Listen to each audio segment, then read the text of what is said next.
Hello friends, मैं विनीत पाटिल आप सभी का एक बार फिर से स्वागत करता हूं मेरे चैनल में 2 मिनट्स ऑन क्वालिटी।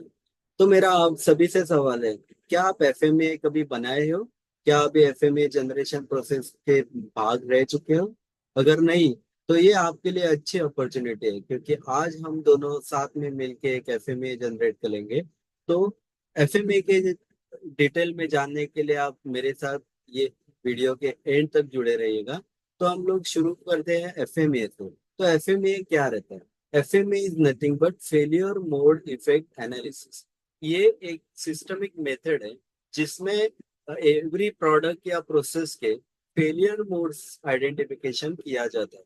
सभी फेलियर मोड्स के बाद में पोटेंशियल कॉजेस को आइडेंटिफाई करते हैं, और एक हर एक कॉजेस पर प्रिवेंशन और डिटेक्शन कंट्रोल एस्टेब्लिश किया जाता है, ताकि वो फेलियर मोड्स दोबारा रिपीट ना हो या आगे जाके अकर ना हो।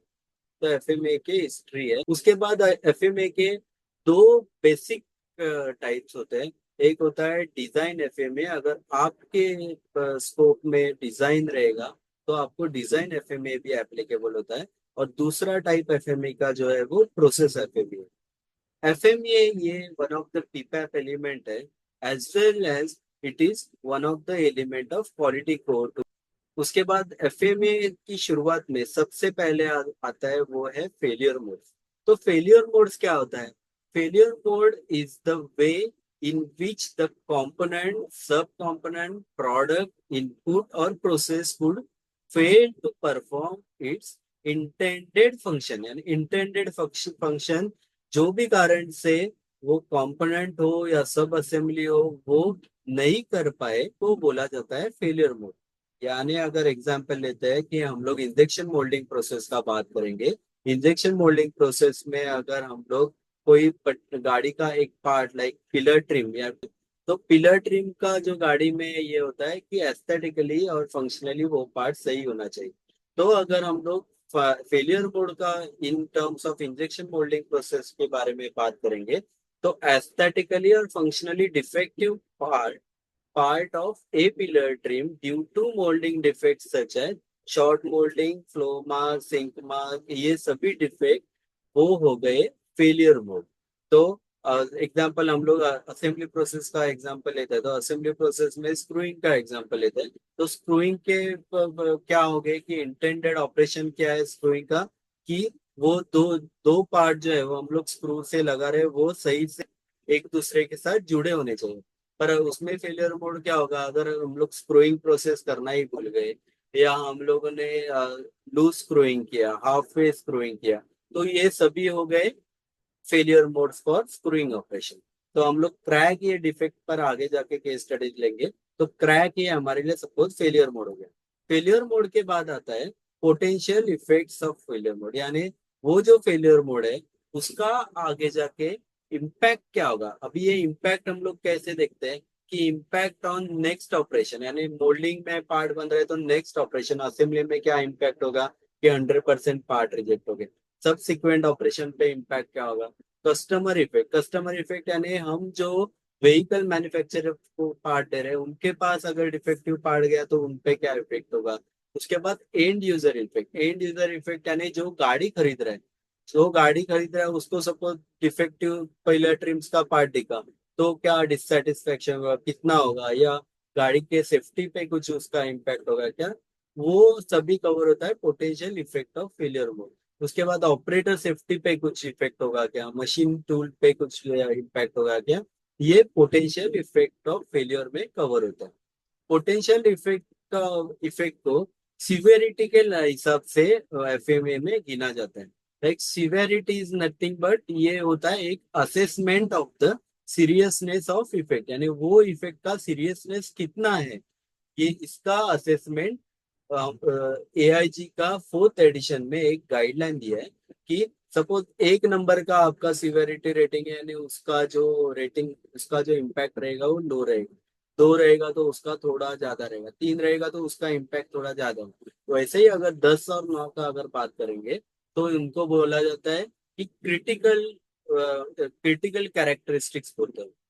लाइक हम लोग suppose safety point of view कुछ पार्ट अप्लाई कर ले, लाइक ब्रेक हो या एयर ब्रेक हो, एयर बैग्स हो, तो ऐसे वाले अगर आइटम जो है, वो सपोज एक्सीडेंट के टाइम अगर एयर बैग ही नहीं खुला, तो उसका मे भी होने वाला जो इम्पैक्ट रहेगा वो मे भी बहुत ही सीवियर हो सकता है। तो ऐसे वाले जो रहते हैं उनको 9 और 10 में गिना जाता है। तो सिमिलरली सपोज हम लोग एग्जांपल लेते हैं कि हम लोग क्रैक करके जो एग्जांपल लिए, तो क्रैक अगर पार्ट हम लोग आता है तो उसका नेक्स्ट ऑपरेशन में भी क्या इफेक्ट होगा कि 100% पार्ट हमें रिजेक्ट करने पड़ेंगे। तो अगर हम लोग ये रेटिंग में देखते हैं तो इसको 8 नंबर है, इसके लिए हम लोग ने इधर 8 नंबर दिया है। उसके बाद कस्टमर एंड पे क्या इफेक्ट होगा, यानी सपोज हम लोग एग्जांपल कोई महिंद्रा ओईएम को पार्ट दे रहे हैं, तो उनको क्या इम्पैक्ट होगा कि एस्थेटिकली डिफेक्टिव पिलर ट्रिम्स आए, तो उनको वो customer dissatisfaction due to aesthetical appearance में होगा, तो इसके लिए रेटिंग होगा 4। ऐसे ही लाइकवाइज हम लोग सभी इसका सिवेरिटी निकालो, सभी के इम्पैक्ट, लाइक कस्टमर है, नेक्स्ट यूजर, सभी के इस पर क्या इम्पैक्ट आने वाला, वो इम्पैक्ट हम लोग इन टर्म्स ऑफ सिवेरिटी निकालते हैं। और ये सभी में से जो हाईएस्ट सिवेरिटी रेटिंग रहता है, वो सिवेरिटी रेटिंग हम लोग एज अ सिवेरिटी रेटिंग करके एफएमए में वो पर्टिकुलर फेलियर मोड को देते हैं। उसके बाद आता है पोटेंशियल कॉजेस ऑफ फेलियर्स, यानी पोटेंशियल कॉजेस ऑफ फेलियर्स, इसमें हर एक फेलियर मोड है, हर एक फेलियर मोड के हम लोग पोटेंशियल कॉजेस निकाले जाते हैं। अभी ये पोटेंशियल कॉजेस निकालने के लिए हम लोग वेरियस टूल्स का इस्तेमाल करते हैं। टूल्स लाइक हम लोग ब्रेनस्टॉर्मिंग का इस्तेमाल कर सकते हैं, हम लोग मास्टर इशिका हुआ, या हम लोग कॉज एंड इफेक्ट डायग्राम का इस्तेमाल करके हम लोग हर एक फेलियर मोड को कॉजेस निकाल सकते हैं। तो नेक्स्ट एफएमए में टेबल होता है, वो होता है पोटेंशियल कॉजेस का टेबल होता है। तो एग्जांपल हमारे केस में क्रैक पर हम लोग ने इफेक्ट क्रैक के निकाले, उसका सिवियरिटी रेटिंग डाला। अभी क्रैक के पोटेंशियल कॉजेस क्या हो सकते हैं, मे बी पार्ट हैंडलिंग जो हिसाब से एसओपी में डिफाइन किया है, उस हिसाब से सपोज ऑपरेटर ने नहीं किया, इसके लिए पार्ट एक दूसरे से टकरा के पार्ट को क्रैक हो गए। दूसरा कॉज क्या हो सकता है कि सपोज स्क्रूइंग ऑपरेशन इन्वॉल्व है, तो उसने ज्यादा टॉर्क अप्लाई करने से क्रैक जनरेट हुआ, मे बी वो एक पोटेंशियल कॉजेस है। तो लाइक जितने भी कॉजेस है, वो कॉज हमें आइडेंटिफाई करके दो एफएमए में हर एक फेलियर मोड को डालने होते हैं। उसके बाद आता है ऑकरेंस। ऑकरेंस यानी वो particular cause of failure mode कितनी बार ऑकर हुआ है, ये इसमें पता चलता है। इसके लिए भी एआईजी का 4th एडिशन के हिसाब से टेबल दिया है, जिसमें 1 से 10 रेटिंग दिया रहता है।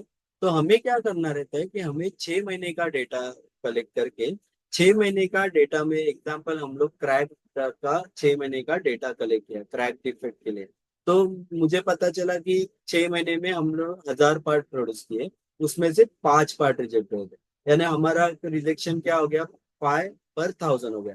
तो अगर हम लोग ये टेबल में 5 पर 1000 देखेंगे, तो 5 पर 1000 के लिए रैंकिंग होता है, ऑकरेंस रैंकिंग होता है 6।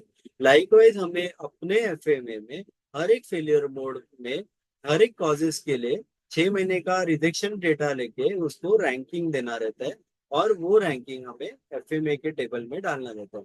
अगर आप देखोगे तो हमारे क्रैक के लिए अभी ऑकरेंस रेटिंग आ गया 6। उसके बाद आता है, अभी नेक्स्ट उसमें आता है ऑकरेंस के बाद नेक्स्ट आता है prevent process control. Process control का अगर बात करेंगे, तो दो तरह के प्रोसेस कंट्रोल होते हैं। एक होता है प्रिवेंशन कंट्रोल, और दूसरे होते हैं डिटेक्शन कंट्रोल। तो ज्यादा से ज्यादा आपको प्रिवेंशन कंट्रोल पे काम करोगे, तो जो भी फेलियर मोड है, वो फेलियर मोड रिपीट होने के चांसेस नेग्लिजिबल होते हैं। तो ज्यादा करके अपना जो ये रहना चाहिए, प्रायोरिटी रहना चाहिए, वो प्रिवेंशन कंट्रोल एस्टेब्लिश करने पे होना चाहिए। तो अभी उसमें एफएमए का एक गाइडलाइन है, जिसमें आपका डिटेक्शन कंट्रोल जितना अच्छा रहेगा, उतना उसको रेटिंग दिया जाता है। अभी एग्जांपल अगर ये हम लोग देखेंगे, आपका वो पर्टिकुलर कॉज के लिए अगर कोई कंट्रोल ही नहीं है, कंट्रोल ही डिफाइन नहीं है, तो उसका रेटिंग होता है 10। अगर आपका वो पर्टिकुलर कॉज के लिए प्रिवेंशन पोकाया का आपने एस्टेब्लिश किया है, तो उसके लिए रेटिंग होता है 3। अगर आपका वो पर्टिकुलर कॉज के लिए आपने डिटेक्शन पोकाया का इम्प्लीमेंट किया है, तो आपका रेटिंग होता है 5। लाइकवाइज आपको भी आइडेंटिफाई करना है कि हर एक कॉज को आपने जो भी प्रिवेंशन और डिटेक्शन कंट्रोल यहाँ पे एस्टेब्लिश किया है, उसका ये टेबल के हिसाब से क्या रेटिंग आएगा।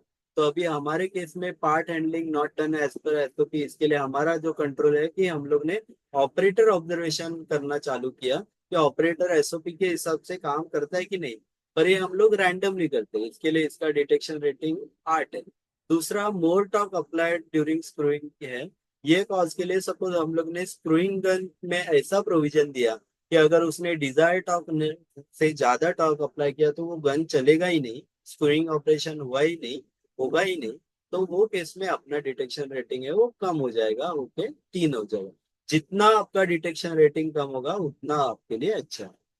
तो उसके बाद आता है सबसे इंपॉर्टेंट पार्ट, होता है कि risk priority number. Risk priority number यानी ये severity rating multiply by occurrence rating multiply by detection rating, ये तीनों का मल्टीप्लीकेशन होके रेटिंग निकालता है। रिस्क प्रायोरिटी नंबर 1 से 1000 के बीच में होता है, और जितना ये नंबर ज्यादा रहेगा उतना वो पर्टिकुलर रिस्क ज्यादा होता है। तो हमारा टारगेट रहना चाहिए कि हमें ये रिस्क को जितना कम कर सकते हैं, यानी हमें ये आरपीएन को जितना कम कर पाए वो पर्टिकुलर प्रोडक्ट के लिए उतना हमारे लिए अच्छा होता है। अगर हम लोग रूल वाइज बात करेंगे तो देर आर 3 मेजर रूल्स होते हैं। पहला रूल होता है अगर आपका सिवियरिटी 9 और 10 रहेगा तो आपको action is mandatory. Second rule होता है अगर आपका severity multiply by occurrence equal to और ग्रेटर देन 36 रहेगा तो आपको एक्शन लेना ही है। और ये दो रूल नहीं होते तो एटलीस्ट आपको हाईएस्ट आरपीएम पे काम करना है। तो लाइकवाइज हमारा भी आरपीएम अगर हम लोग कैलकुलेट करें तो 8 × 6 × 8 हो गया 384। लाइकवाइज नीचे वाले का भी आरपीएम हमें निकालना है, यानी 8 × 6 × 3 हो गया 144। तो इसी प्रकार से हमें आरपीएम निकालना है, और आरपीएम पे एज पर जो रूल डिफाइन है हमें एक्शन प्लान लेना है। तो आई होप आपको एफएमए के बेसिक के बारे में मैंने अच्छी तरह से बताया। तो इसी प्रकार से और भी वीडियो के साथ हम लोग आपके आगे जुड़े रहेंगे। तो thank you, thanks for watching this video. Thank you.